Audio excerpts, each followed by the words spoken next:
બધાને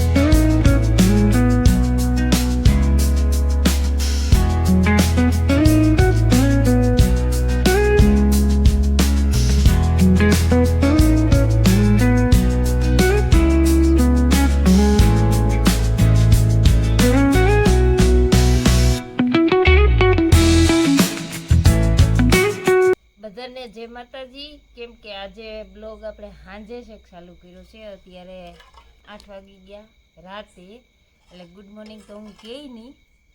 જઈએ ફ્રી થાઉં અને જઈએ કંઈક યુનિક બનાવતી હોય તો અહીંયા હું બ્લોગ બની અને તમારા સુધી પહોંચાડવાની ટ્રાય કરું છું.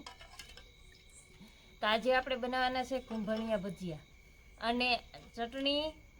આપણે 2 ગ્લાસ પાણી લઈ અને લાજવાબની ચટણી છે એને પલાળી દીધી છે મિક્સ કરીને, અને હવે આપણે એને ઉકાળી નાખવાની છે. બધાને એમ થતું હોય છે કે આ લાજવાબની ચટણી તો ખાલી ઉકાળવાની જ છે, તો એમને હું બ્લોગમાં લીધી છે એ તો આવડે, પણ એવું નથી. આને આપણે અલગ રીતના બનાવશું કે એમરજન્સીમાં ગમે ત્યારે આપણે બનાવીએ તો કંઈક અલગ બને, અને ખજૂર આમલીની ચટણી આપણે ઘરે બનાવતા હોય ને એનું એ કંઈ આવે નહીં એવી બને. એટલે આપણે બનાવવા બ્લોગમાં બધાને ટ્રાય કરીએ છીએ. ચાલો હવે ચટણીને આપણે ઉકાળી નાખીએ. ચટણી તો હવે આપણે ઉકળવા મૂકી દીધી છે, અને આને વ્યવસ્થિત ઉકાળીએ અને પછી આમાં બધું નાખવાનું છે, આદુ ને મરચાં ને, પણ એ હવે આપણે પછી નાખીએ, પહેલાં વ્યવસ્થિત એને ઉકાળી લઈએ. ચટણી આપણી હવે ભાઈ ઉકળી ગઈ છે કમ્પ્લીટ, અને આમાં આપણે આદુ મરચું અને લસણ લીલું એ ખાંડીને આમાં નાખી દીધું છે, અને પછી મિક્સ કરી નાખવાનું વ્યવસ્થિત. હજી આપણે આમાં ગોળ નાખવાનો છે, લાલ ચટણી નાખવાની છે, અને આજે આપણે કુંભળિયા ભજીયાનો માલ બધો સુધારવા માંડ્યો છે. કિંજલબેન આપણે સુધારે, આપણે ધીરે ધીરે કરી દીધું રસોઈ ચાલુ. હવે ચટણીમાં આપણે નાખી દઈશું ગોળ, એટલે સ્વાદ એનો મસ્ત આવી જાય. અને પછી નાખી દઉં ગરમ મસાલો, અને હવે આપણે એમાં નાખવાની છે લાલ ચટણી.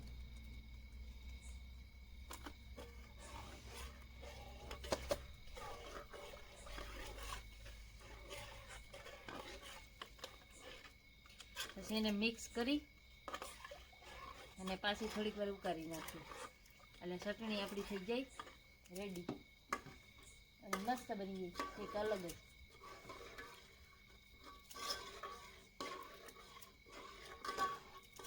પછી માથેથી એમાં ખાલી ધાણા નાખવાના રહે, એટલે ચટણી થઈ ગઈ આપણે રેડી કમ્પ્લીટ. ચટણી આપણી ઉકળીને થઈ ગઈ છે કમ્પ્લીટ, અને હવે એમાં ખટાશ માટે થઈને આપણે એમાં લીંબુ નાખવાનું. આમાંથી લાજવાબનું નામ હટી જવું જોઈએ, લાજવાબ ખાલી કહેવાની જ રહેવી જોઈએ.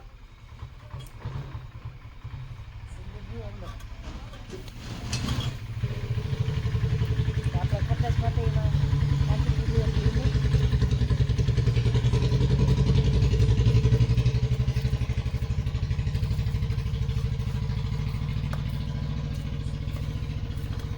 અને હવે નાખી દઈએ એમાં ધાણા.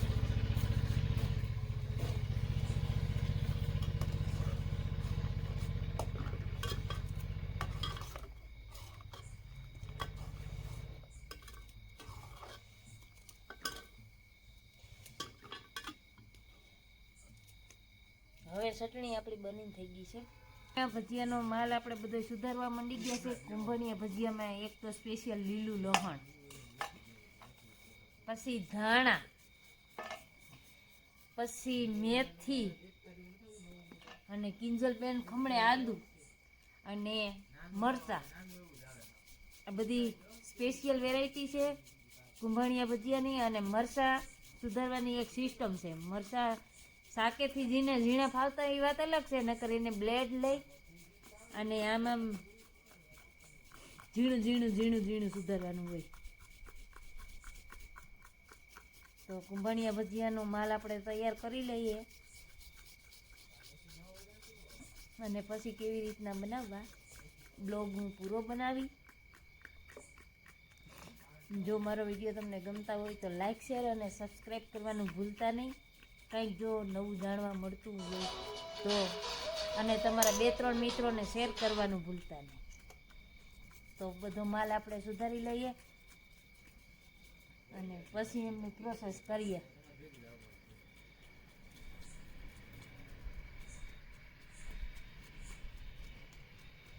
આવી રીતના બ્લેડથી ચક્કા મારી મારી મારી મારી અને આપણે ઝીણું ઝીણું મરચું કટિંગ કરવાનું હોય.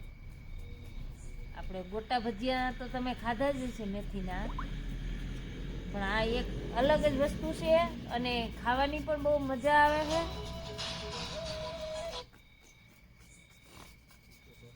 તમે લોકો જરૂરથી ટ્રાય કરજો અને કેવી રીતના બનાવાય મારો બ્લોગ પૂરો જોજો. હાલો ભાઈ, કુંભણિયા ભજીયાનું ડોરણ આપણે બનાવવા માંડ્યા છે. તો એમાં પહેલાં આપણે નાખી દેવું લીલું લસણ. લીલું લસણ નાખી દીધું આપણે, અને પછી આપણે નાખી દેવું એમાં આદું ખમણીને આપણે જે રાખી દીધું એને.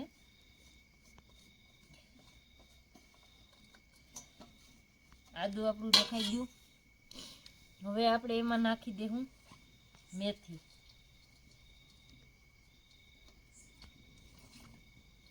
મેથી આપણે નાખી દીધી છે. જોતું જોતું બધું નાખી દેવાનું એમાં. હવે એમાં નાખી દઈશું આપણે ધાણા, અને હવે આપણે નાખી દઈશું એમાં મરચાં.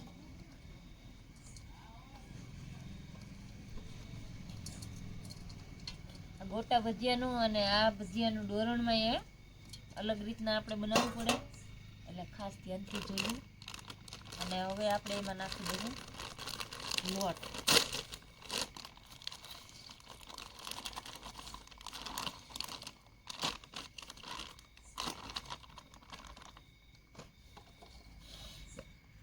હવે આપણે એમાં નાખી દઈશું મીઠું. જો તમારે ખારા મોરા ખાવા હોય એ પ્રમાણે. અને હવે આપણે આને ખાલી છે ને મિક્સ કરી નાખવાનું છે, પાણી કે નાખીને એવી રીતે નહીં. પછી તમારે જેટલા જે રીતે પાડવા હોય એ રીતના પાણી નાખતું જવાનું. એક હારે નહીં, અત્યારે ખાલી શાકભાજી જેમાં મિક્સ કરવાનું છે, નકર પછી હરખા કુંભણિયા પડે નહીં. તો શાકભાજી આપણું વધારે છે તો હજી આપણે લોટ નાખવો પડે એમ છે. કઈ તક લોટ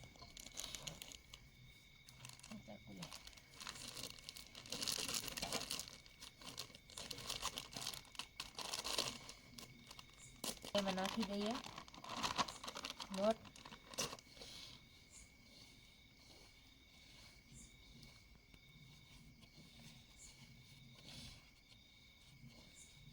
અને આમાં કોઈ હાજીના ફૂલ કે એવું કંઈ નાખવાનું થતું નથી. એક લીંબુ નાખવાનું થાય, બાકીની અમણીમ જ પાડવાના. અને ટેસ્ટ એટલો મસ્ત આવે ને કે તમારે આ ઠંડા હોય ને તો એ તમે ખાઈ શકો.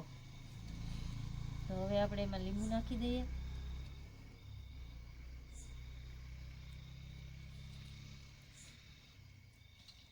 અને પછી આપણે એને મિક્સ કરી નાખીએ વ્યવસ્થિત.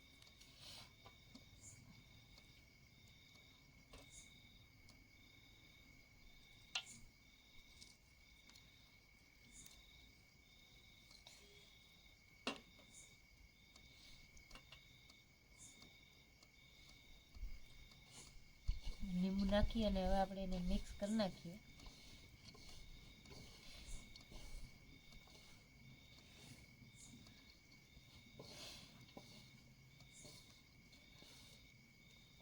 અને પછી આપણે એને એક સાઈડ રાખી દેવું અને જેટલું જોતું હોય એટલું મિક્સ કરતું જવાનું. એક આરે નહીં કરી નાખવાનું, નકર હરખા પડે નહીં. અને પછી આપણે પાડતું જવાનું. એટલે એક સાઈડ ડોરણ કરી અને પાડતું જવાનું. તેલ આપણું થઈ ગયું છે તો હવે આપણી પાડવા.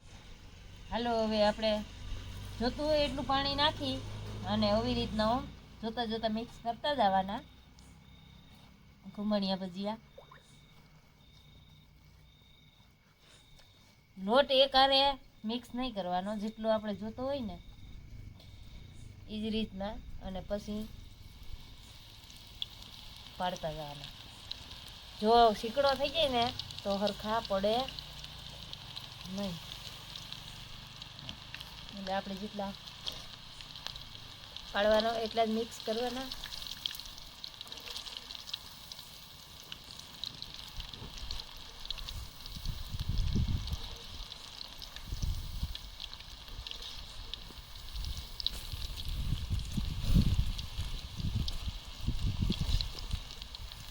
અને પછી એકદમ કડકડિયા થવા દેવાના, ત્યાં સુધી પકવવાના.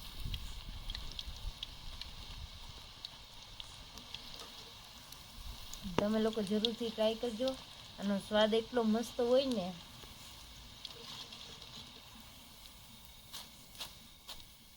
હજી કડકડિયા નથી થયા તો હજી આપણે ઘડીક પાકવા દઈશું.